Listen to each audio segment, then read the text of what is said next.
대치동 불빛 아래서 난 그 빛을 봐. 내일을 향해 뛰어가는 그 눈빛을 봐. 이제 그 빛을 너에게도 주려고 해. 바로 그게 대치클.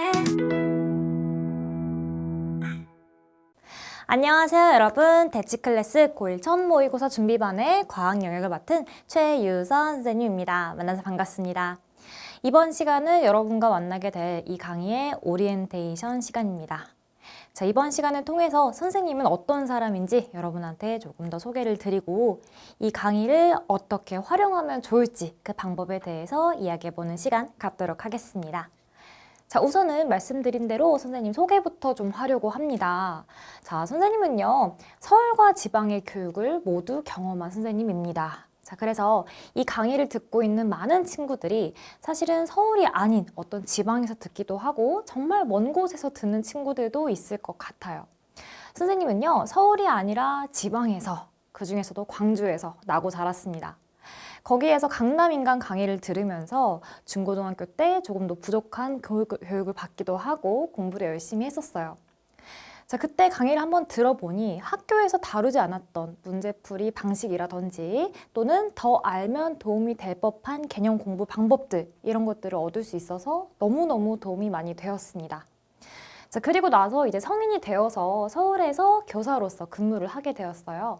그 중에서도 선생님은 이제 강남구에서 근무를 하고 있습니다.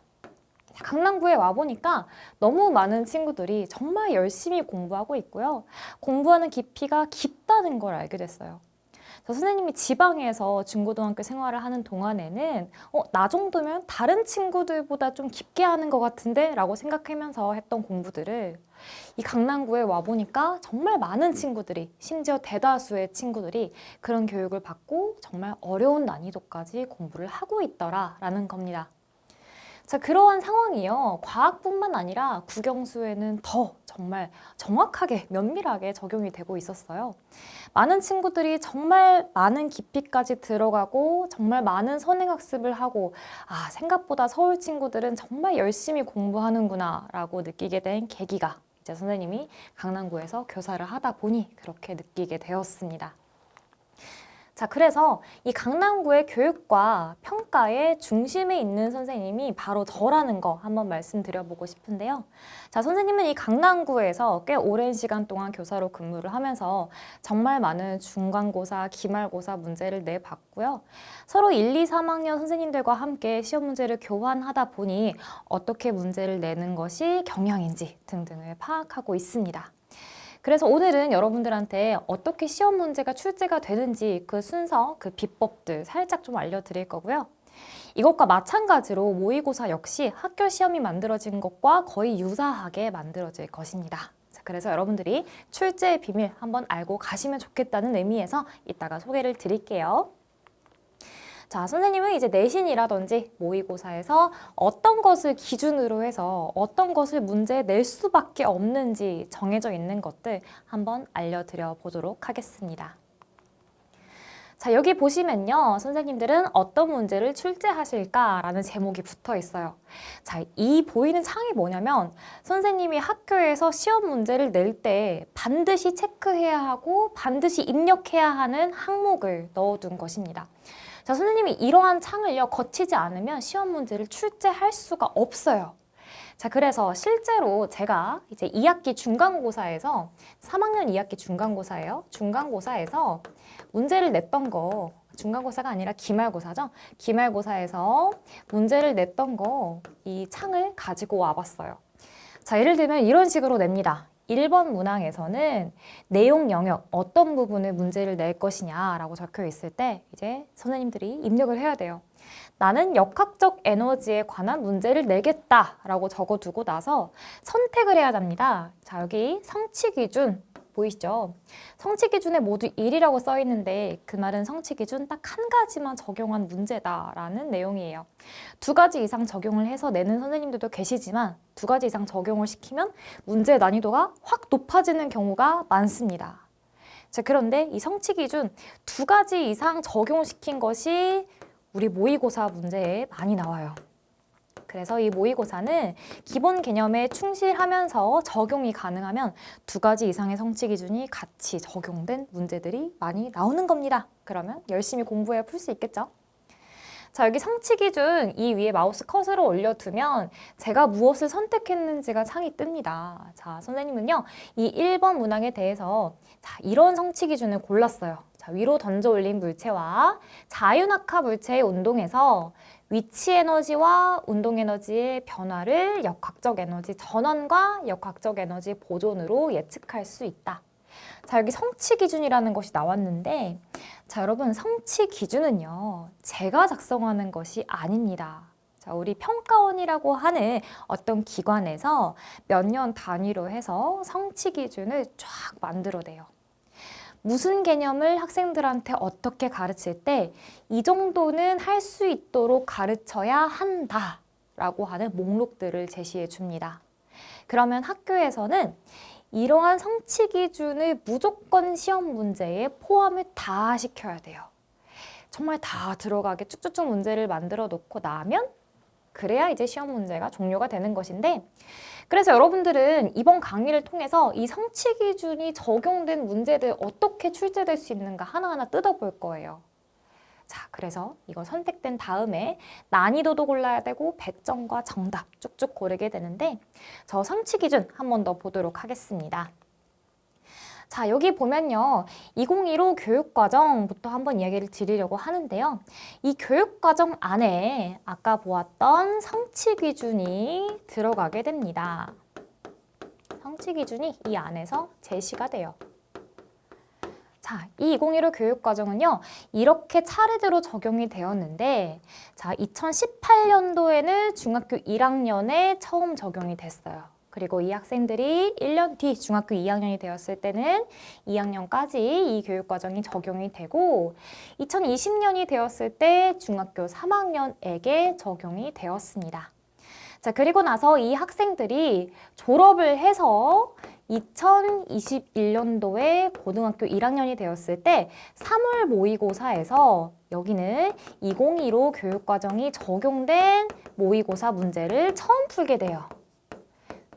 자, 그러면 모의고사.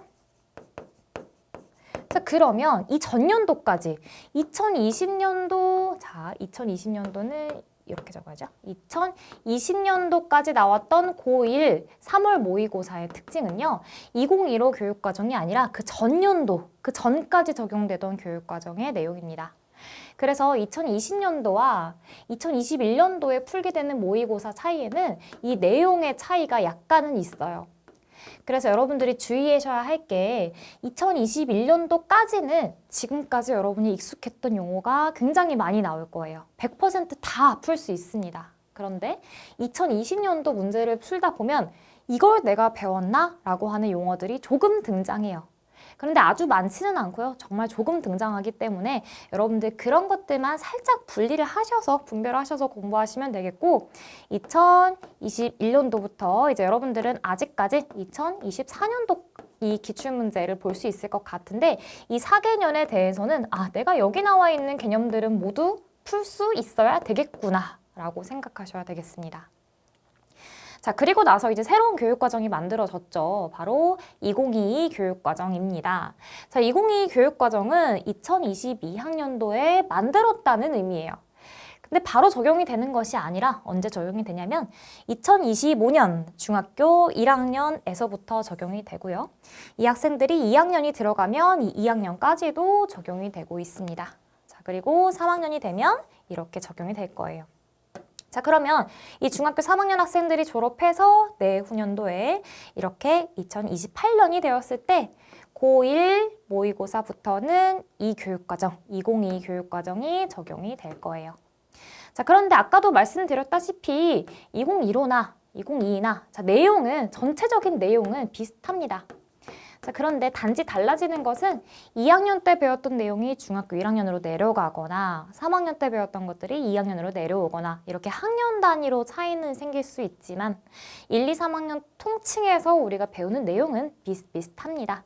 용어의 차이가 약간 나는 정도, 어떤 개념이 빠지거나 들어오는 정도는 있을 수가 있어요.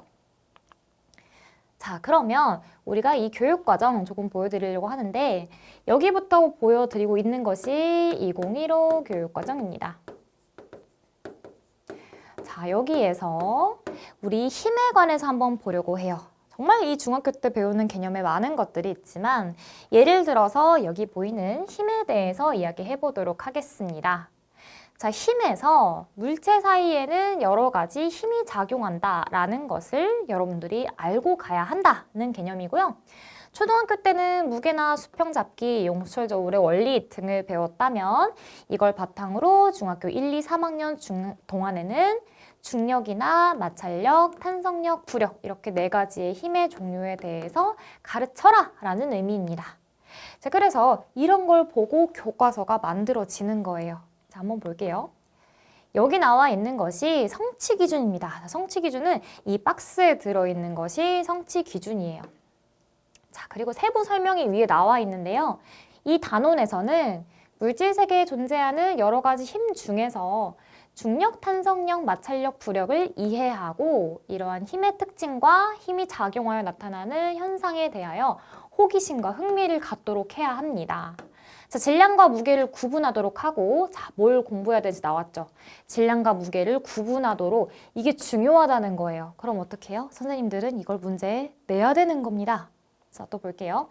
일상생활에서 탄성을 이용하는 사례를 조사하여 탄성력의 특징을 이해하도록. 자, 그럼 어떻게 하죠? 일상생활에서 탄성이 적용되는 예시를 무조건 시험 문제에 내는 거예요. 자, 또 마찰력의 크기를 비교하는 문제에 어떤 상황에서 마찰력이 커지는가 비교하게 출제해야 하고요. 부력의 크기를 측정하도록 한다. 부력의 크기를 측정하는 방법을 문제에 내야 되는 겁니다. 성취 기준 하나하나 또 볼게요. 자, 우선 중력에 대해 공부할 때는 무게가 중력의 크기임을 아는가 문제 낼 수 있어요. 자, 이거 1번 문제로 나온다고 합시다. 질량과 무게를 구별할 수 있다. 이게 2번 문제로 나올 수 있는 부분이에요. 자, 또 일상생활에서 물체의 탄성을 이용하는 예를 조사하고 그 예를 통하여 탄성력의 특징을 설명할 수 있다. 자, 이게 3번째 문제로 나올 수 있겠습니다. 자, 또 물체의 운동을 방해하는 원인으로서 마찰력을 알고 운동을 방해하는 원인으로서의 마찰력. 자, 4번째 문제 나올 수 있고요. 빗면 실험을 통해 마찰력의 크기를 정성적으로 비교할 수 있다. 5번째 문제 나올 수 있겠죠? 자, 또 기체나 액체 속에 있는 물체에 부력이 작용함을 알고 용수철을 이용하여 부력의 크기를 측정할 수 있다. 자, 여기까지 7개의 문제가 출제되는 게 가능합니다. 그래서 여러분들이 보통은 학교 시험 문제에서 중간고사라고 하면 25문제에서 30문제 정도 출제가 될 거예요. 그 안에 여기 7가지 주제를 응용한 것들 조금씩 들어가는 것 뿐이지 이 안에서 크게 벗어나지 않습니다. 자, 또 탐구활동 볼게요. 용수철을 이용하여 물체의 무게 측정하기, 빗면의 기울기를 이용하여 물체의 마찰력 비교하기, 액체 속에서 물체의 부력 측정하기. 자, 여기 나와 있는 것은 위에 이 성취 기준을 바탕으로 해서 실험으로 확인하는 방법을 제시하고 있는 거예요. 그래서 어떤 줄글로 표현되고 있는 문제도 출제될 수 있지만 이런 실험의 경우에는 반드시 그림과 함께 출제가 될 겁니다. 자, 그리고 여기 나와 있는 실험은 무조건 교과서가 만들어질 때 어떤 탐구 활동의 크기로 제시가 될 거예요. 자, 여러분 교과서를 보면요. 탐구 활동이라고 정확하게 제시가 되어 있는 것이 있고 혹은 해보기 활동이 있습니다. 자, 이 둘의 차이는 뭐냐면 탐구 활동은 교육 과정에서 제시된 것이기 때문에 반드시 필요해서 반드시 알 필요가 있다는 거예요. 반드시 필요해서 제시가 된 거고 해보기 활동의 경우에는 교과서에서 제작하는 동안 봤을 때 이러한 활동도 해보면 조금 더 도움이 되겠지, 도움이 되겠지라는 의미에서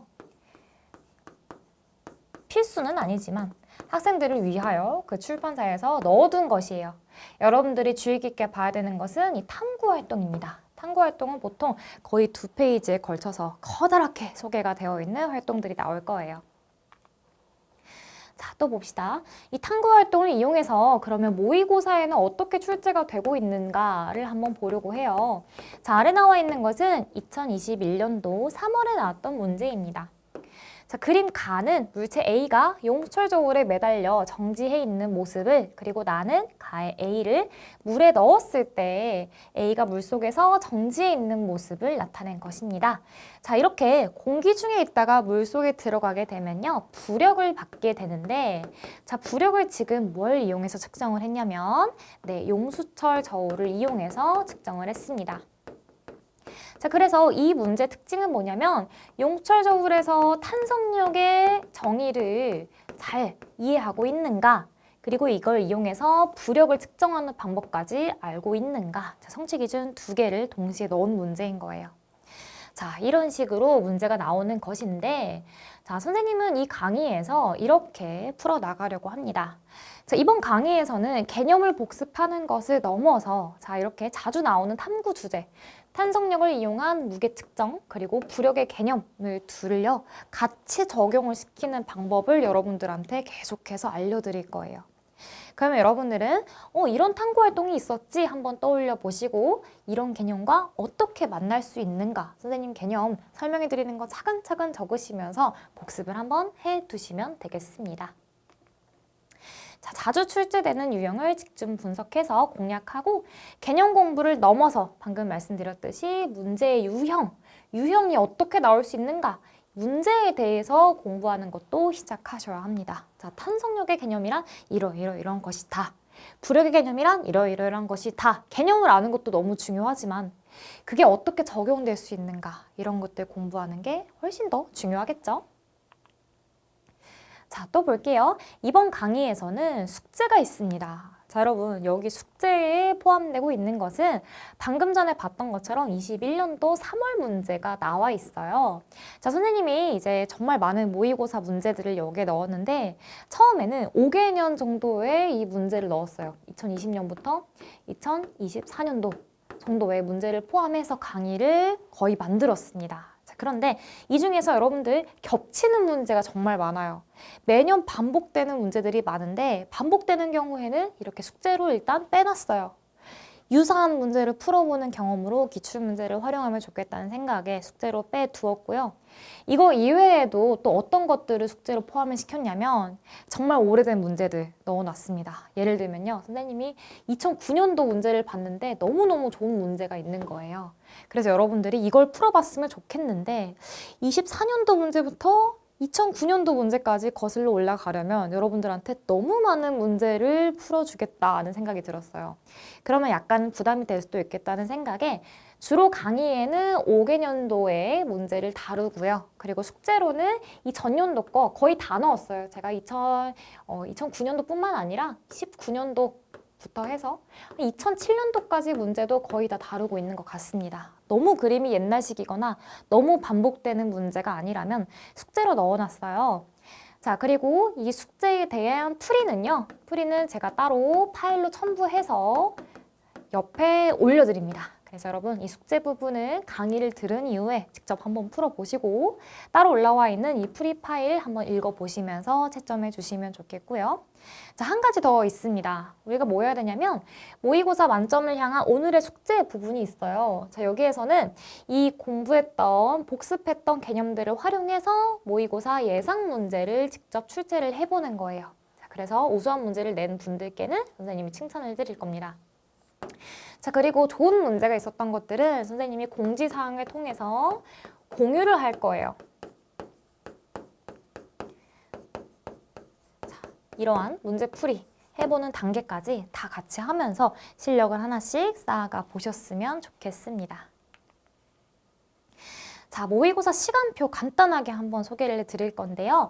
국어가 처음 시작하는 시험 시간이 8시 40분부터 해서 80분간 풉니다. 정말 이른 아침부터 준비를 시작해요. 8시 40분부터 시험이 시작된다는 것은 이전에 이미 필기구 다 받았고, 필기구는 이제 학교 측에서 나누어주는 이런 OMR 쓸 수 있는 컴퓨터용 사인펜, 샤프 이런 것들 받거든요. 이런 거 받고 풀고 하기까지 이전에는 한 7시 반부터 준비 시작할 거예요.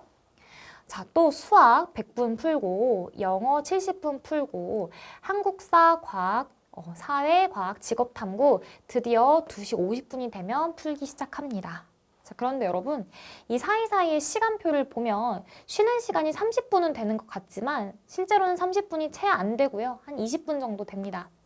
자, 20분 안에 화장실 다녀오시고 등등 해야 되는데 이 사이에 10분은 앉아서 또다시 시험 준비를 하는 시간으로 쓰이게 되어 있어요. 매 시간 10분 전에는 입시를 해야 합니다. 자, 또 쭉쭉쭉 넘어가서 여기 4교시의 특징은 뭐냐면 한국사랑 사회과학 직업탐구를 한 번에 이 107분 동안 이어서 봅니다, 여러분. 정말 지쳐요.